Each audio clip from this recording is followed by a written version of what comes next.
Récemment, Rod Stewart, bien connu pour sa voix éraillée unique et ses chansons à succès, a fait parler de lui. Mais cette fois, il ne s'agit pas de sa musique. Les derniers développements dans la vie du chanteur font parler les fans et les médias. Sur scène comme en dehors, Rod Stewart a toujours été une figure légendaire. Depuis des décennies, il nous amuse avec sa vie privée trépidante et sa brillante carrière de chanteur. Quel est l'engouement le plus récent autour de cette légende du rock and roll? Après que Rod a révélé des informations inattendues lors d'une récente interview, les rumeurs ont commencé à circuler. Il est clair que cela symbolise un tournant dans sa vie et sa profession, sans pour autant en dévoiler trop. Voyons maintenant ce à quoi tout le monde pense. Sa santé est-elle en jeu? Ses chansons? Ou d'un changement important dans sa vie personnelle? Voici ce que nous savons actuellement. Questions de santé. En mai 2000, le monde entier a été choqué d'apprendre qu'un cancer de la thyroïde avait été diagnostiqué chez Rod Stewart, l'emblématique star du rock britannique. Cette annonce a stupéfié le monde de la musique et a eu un effet dévastateur sur ses fidèles fans. Connu pour sa voix éraillée et sa présence sur scène, Rod Stewart a soudain eu un grave problème de santé qui a menacé de mettre fin à sa vie et à son illustre carrière de chanteur. Le chanteur a appris son état de santé par un scanner de la tumeur, alors qu'elle n'en était encore qu'à ses débuts et qu'elle pouvait être traitée. Au moment du diagnostic, l'âme de Stewart et l'équipe médicale étaient extrêmement préoccupés par l'opération chirurgicale visant à retirer la tumeur du cou. Rod Stewart a eu la chance d'échapper à la mort parce qu'il avait confiance dans le succès du traitement crucial. Il a agi rapidement après le diagnostic en se faisant opérer de la thyroïde cancéreuse le même mois. La glande thyroïde, qui produit des hormones régulant le métabolisme, est devenue un sujet de préoccupation majeure. Toutefois, comme l'intervention allait toucher ses cordes vocales, qui avaient été endommagées par une tumeur bénigne, les dangers étaient bien plus grands. En plus d'être essentielle à sa survie, cette procédure a failli endommager sa voix, qui était à la base de son héritage artistique. Le cancer de Stewart a été découvert involontairement lors d'un examen de routine de la tumeur. Le chemin de la guérison reste semé d'embûches, mais il a eu la chance de bénéficier d'un traitement rapide grâce à cette découverte précoce. Rod Stewart craignait de perdre complètement sa voix et de ne plus jamais pouvoir chanter. Mais grâce au courage dont il a fait preuve face à la maladie, il a pu la surmonter. Après l'opération, il y a eu beaucoup d'incertitudes et d'inquiétudes. Pour Stewart, réapprendre à chanter a été une entreprise difficile, entravée par des défis à la fois mentaux et physiques. Grâce à une thérapie vocale et à une rééducation intense, il a travaillé très dur pour retrouver la force et la richesse de sa voix. La voix de Stewart a continué à être affectée et il a été incapable de chanter pendant 9 mois. Même si son ténor éraillé caractéristique a disparu, il tolère néanmoins son timbre de voix plus chaud. Le 20 septembre 2015, Rod Stewart a chanté sur scène sa chanson emblématique, I Don't Wanna Talk About It, en témoignage de son rétablissement et de sa détermination inébranlable. Le combat de Rod Stewart contre le cancer de la thyroïde l'a transformé, le rendant plus empathique et plus motivé pour travailler dans le secteur à but non lucratif. Il est devenu un fervent partisan de la fondation City of Hope qui finance la recherche sur le cancer, en particulier sur les maladies qui touchent les enfants. Stewart, qui s'estime chanceux que son cancer ait été détecté à un stade précoce lors d'un contrôle aléatoire des tumeurs, encourage tout le monde à effectuer des contrôles de santé fréquents afin d'identifier les maladies à un stade précoce. Il a également vendu un grand nombre d'objets au profit d'autres personnes malades. Le diagnostic, le traitement et le processus de guérison ont profondément changé sa vie et sa carrière, démontrant sa persévérance et son dévouement à la musique et à la recherche sur le cancer. Les enfants de Stewart s'inquiètent de plus en plus de sa santé et le supplient de réduire ses déplacements afin qu'ils puissent donner la priorité à leur famille et à leur bien-être. Ils s'attendaient à ce qu'il prenne une retraite tranquille et passe plus de temps avec sa famille en tant que grand-père de son 3e petit-enfant. En 2019, Stewart a déclaré qu'après une bataille de 3 ans, il avait triomphé du cancer de la prostate, plus de 20 ans après avoir combattu le cancer de la thyroïde. D'autres problèmes de santé. notamment des blessures sportives qui ont nécessité des opérations au genou et à la cheville, l'ont également mis à l'épreuve. Malgré cela, Stewart est resté attaché à la musique et à ses fans, se produisant dans tout le Royaume-Uni et l'Irlande en juin. Il a laissé entendre que ses concerts rock and roll à Édimbourg en juillet seraient les derniers, signalant qu'il était prêt à ralentir et à chercher d'autres intérêts musicaux. Une vie personnelle difficile.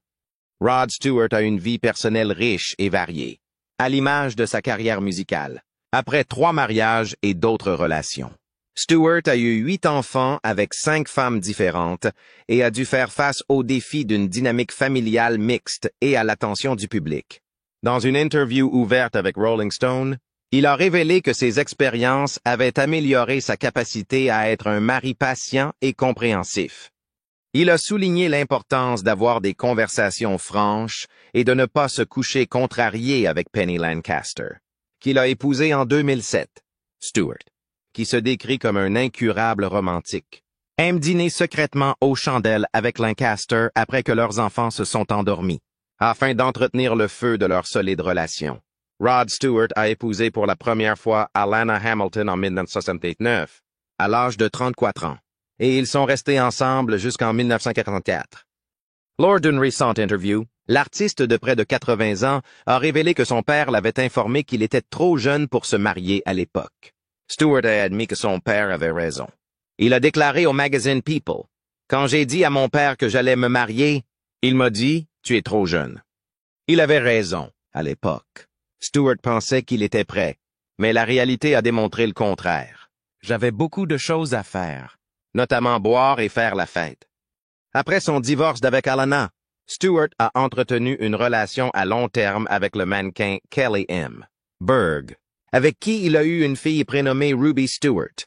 Le style de vie festif de Stewart a provoqué du stress et des conflits au sein de la famille, ce qui a conduit à l'échec partiel du mariage.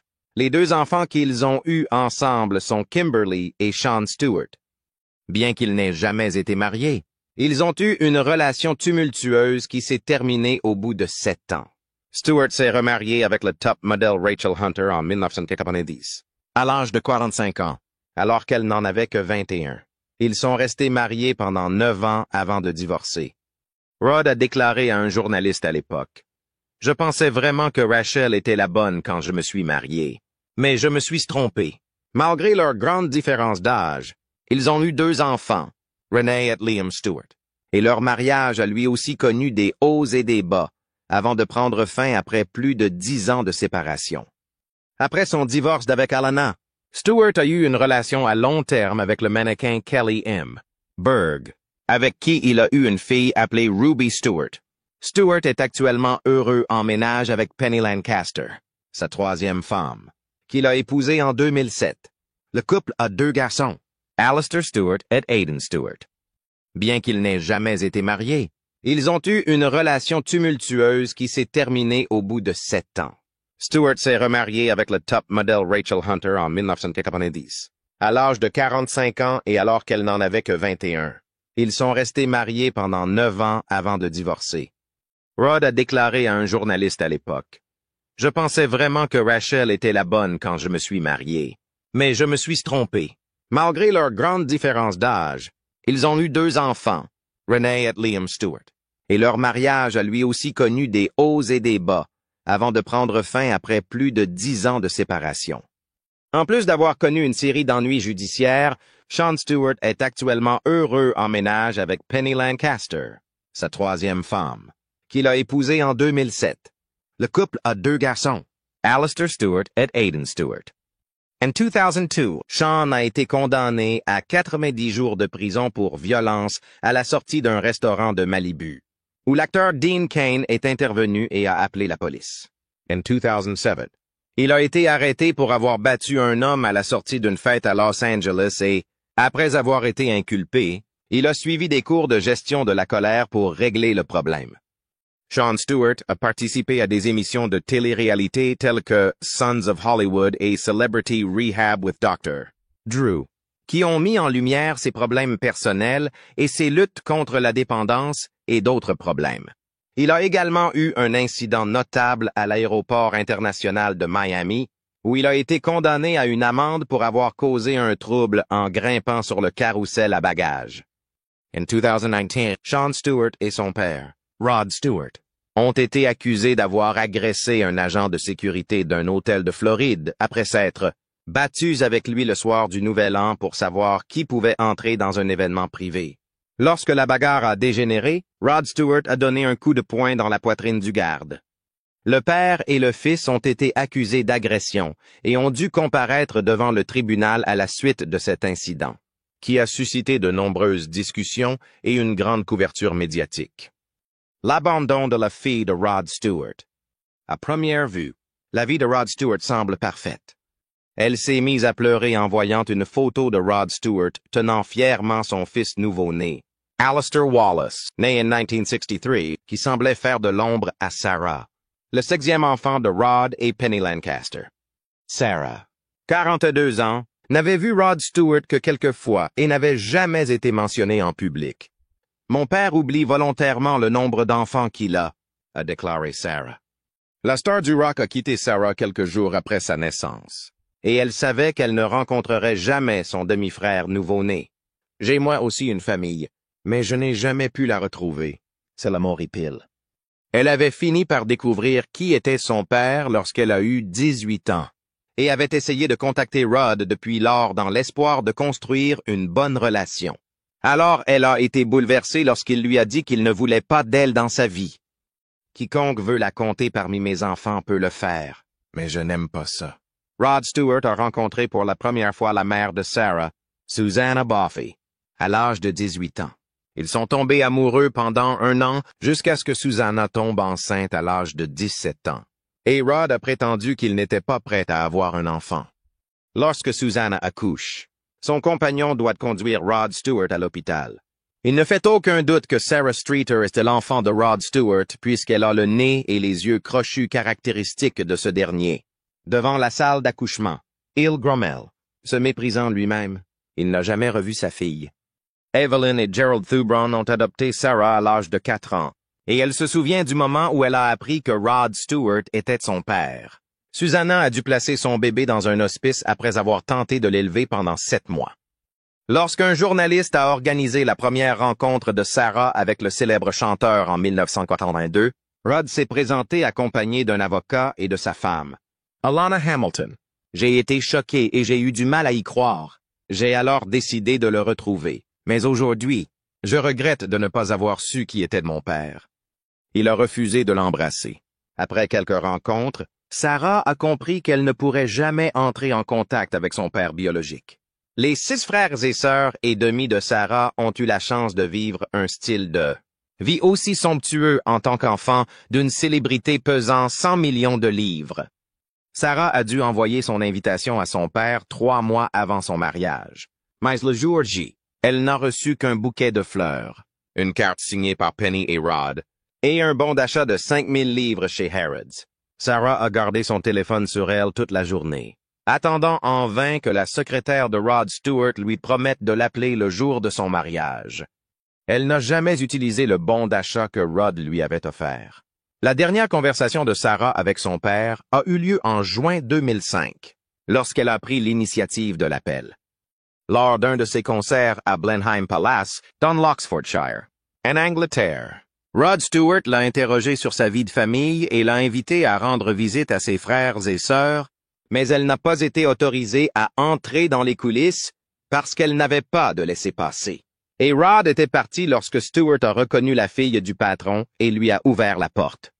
Ces histoires, révélant le côté sombre de la vie personnelle de Rod Stewart et reflètent la complexité et les difficultés de ses relations familiales. Bien qu'il se soit efforcé d'entretenir des relations avec ses enfants, la blessure et l'absence qu'il a causée à Sarah Streeter feront toujours partie de sa vie.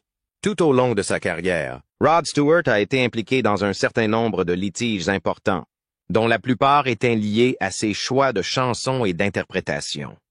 En 1978, il rend disponible sa chanson « Do You Think I'm Sexy? » tirée de Blondes Have More Fun, qui marque une évolution de son son vers le disco. La chanson est un succès immédiat et provoque une grande controverse. De nombreux fans et critiques estimant que Stewart a perdu la singularité et la créativité dont il avait fait preuve auparavant dans son travail en adoptant les tendances commerciales au détriment de ses racines rock et folk. Stewart a fait une déclaration célèbre à ce sujet. Do ya think I'm sexy? Était une tentative d'exprimer l'esprit du temps de la musique. Il a déclaré qu'il voulait essayer de nombreux genres musicaux plutôt que de s'en tenir à un seul. Malgré le problème, Stewart a souligné que la chanson l'avait aidé à atteindre un succès financier significatif et à élargir sa base de fans. Stewart a également fait l'objet de nombreuses critiques pour avoir joué en Afrique du Sud à l'époque de l'apartheid, où la ségrégation raciale était strictement appliquée. À l'époque, de nombreux musiciens internationaux ont fui l'Afrique du Sud pour s'opposer aux politiques d'apartheid. La décision de Stewart de se produire dans ce pays a été critiquée par de nombreux fans et groupes de défense des droits de l'homme, qui ont estimé qu'elle violait les lois sur les droits de l'homme et qu'elle soutenait implicitement le régime d'apartheid. Stewart a précisé qu'il n'avait pas l'intention de soutenir l'apartheid de cette manière. Il voulait que sa musique soit entendue par tous ses fans, où qu'ils se trouvent. Stewart a ajouté qu'il avait essayé de faire en sorte que ses spectacles ne soient pas discriminatoires et qu'ils soient ouverts à tous. Il a admis que ce choix était peut-être erroné, mais il a également reconnu la confusion et l'opposition qu'il a suscité parmi le public et les groupes de défense des droits de l'homme. Les premiers débats importants. Examinons les premiers mariages d'une légende de la musique, The Family, ses relations et les batailles qui ont suscité l'indignation du public. Roderick David Stewart est né au nord de Londres le 10 janvier 1945. Delcy Rebecca Gilbert, une Anglaise d'Upper Holloway, est de Robert Joseph Stewart, un constructeur talentueux d'Édimbourg. Pendant la Seconde Guerre mondiale, Rod, le plus jeune des enfants, s'est senti en sécurité et choyé dans une famille de classe moyenne et a toujours apprécié son enfance dans un petit cottage situé au-dessus du kiosque à journaux de son père sur Archway Road.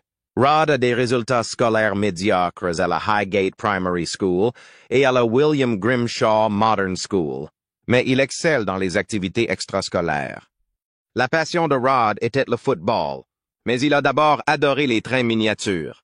Il était supporter d'Arsenal et le meilleur joueur de football de sa famille. Il est retourné à Middlesex en tant que centre scolaire. Pour Rod, la musique était tout aussi essentielle que le sport. Après avoir acheté sa première guitare et rejoint le groupe de Skiffle Cool Cats, Stewart commence à jouer de la musique à l'âge de 15 ans. Malgré son amour précoce pour la musique, Stewart a essayé de jouer pour le Brentford FC pendant l'été 1960.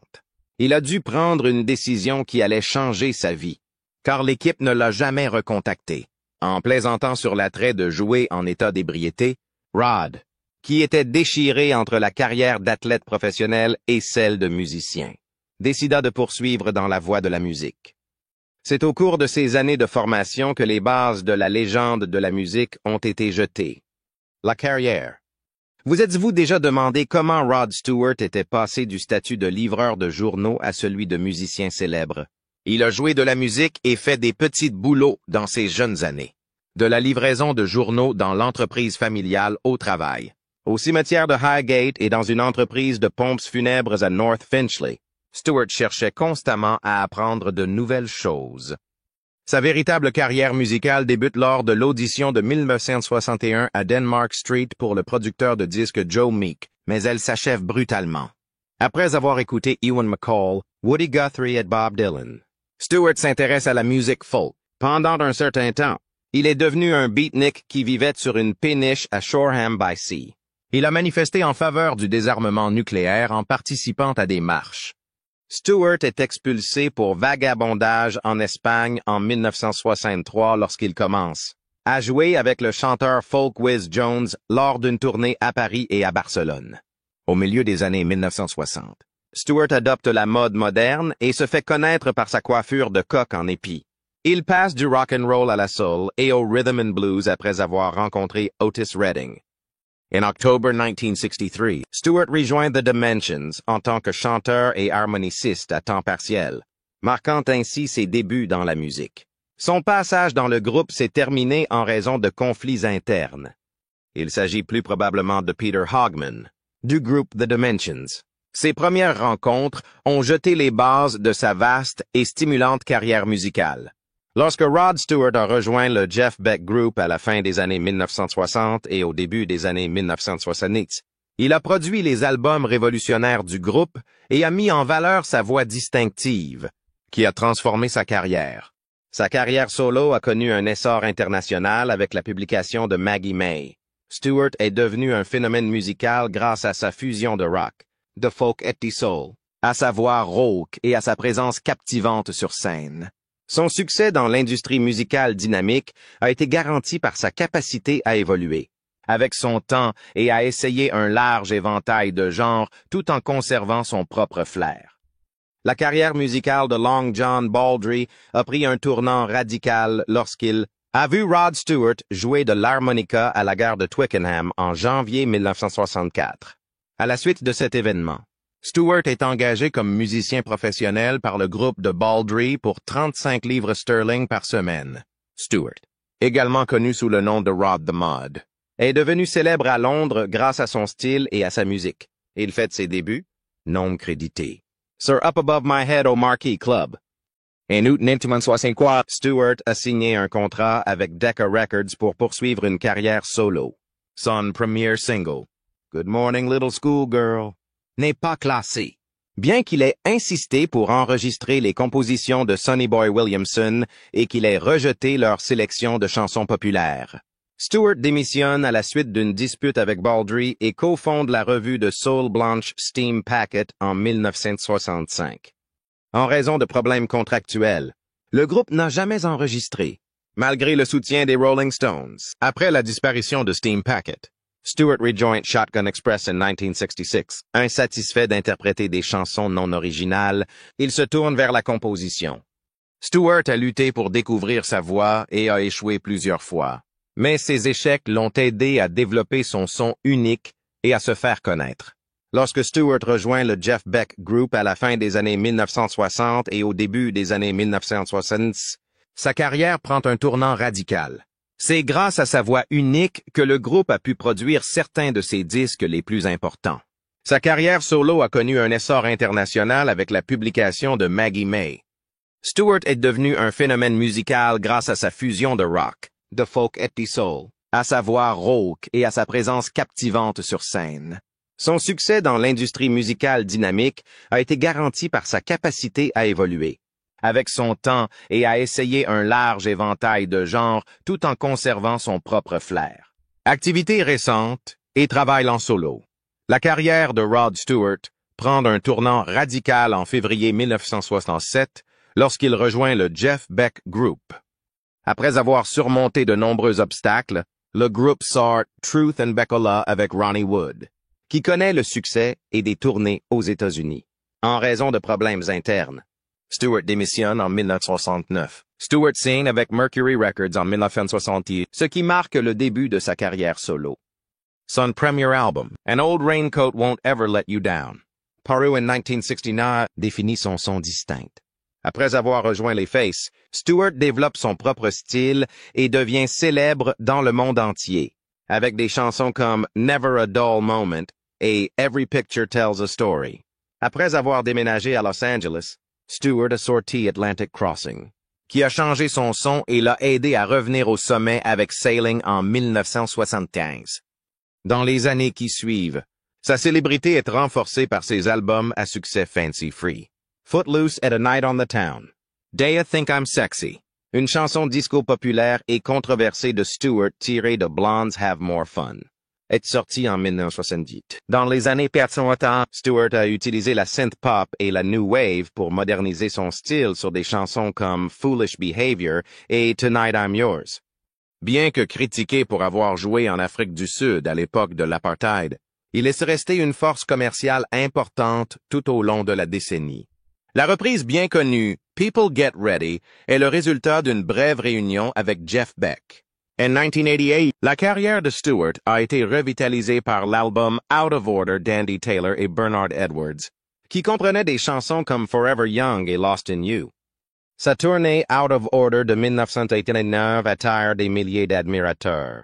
ce qui accroît sa notoriété. Les chansons Rhythm of My Heart et The Motown Song. Dernièrement, il a commencé à expérimenter de nombreux genres musicaux. Avec Time, Stewart a repris la création de chansons en 2013. Ses plus grands succès ont été réinventés dans l'album You're in My Heart de 2019, qui a été enregistré avec le Royal Philharmonic Orchestra. Pour préserver ses principes, Stewart a refusé de jouer au Qatar et a plutôt joué à la Platinum Party au Palais de Buckingham en 2022. Il sortira Swing Fever with Jules Holland au début de l'année 2024, offrant une expérience musicale distinctive, afin de promouvoir son nouvel album. Stewart se prépare à un certain nombre d'événements en direct, où les fans auront l'occasion d'entendre à la fois de nouvelles et d'anciennes chansons. Avec une valeur nette de 100 millions de dollars, Rod Stewart est un grand musicien qui ne manque jamais d'émerveiller de nouveaux admirateurs avec sa vaste carrière musicale. Des millions de fans à travers le monde sont tombés amoureux de Rod Stewart en raison de sa voix distinctive et de sa présence sur scène. Sa carrière de plusieurs décennies témoigne de sa polyvalence et de sa persévérance, faisant de lui une icône de la musique. À 70 ans, Stewart a continué à se développer et à explorer de nouveaux domaines grâce à ses concerts et à ses nouveaux enregistrements. Il est toujours admiré par ses fans et les initiés de l'industrie. Que pensez-vous de l'évolution récente de la vie de Rod Stewart? Laissez un commentaire ci-dessous avec vos opinions.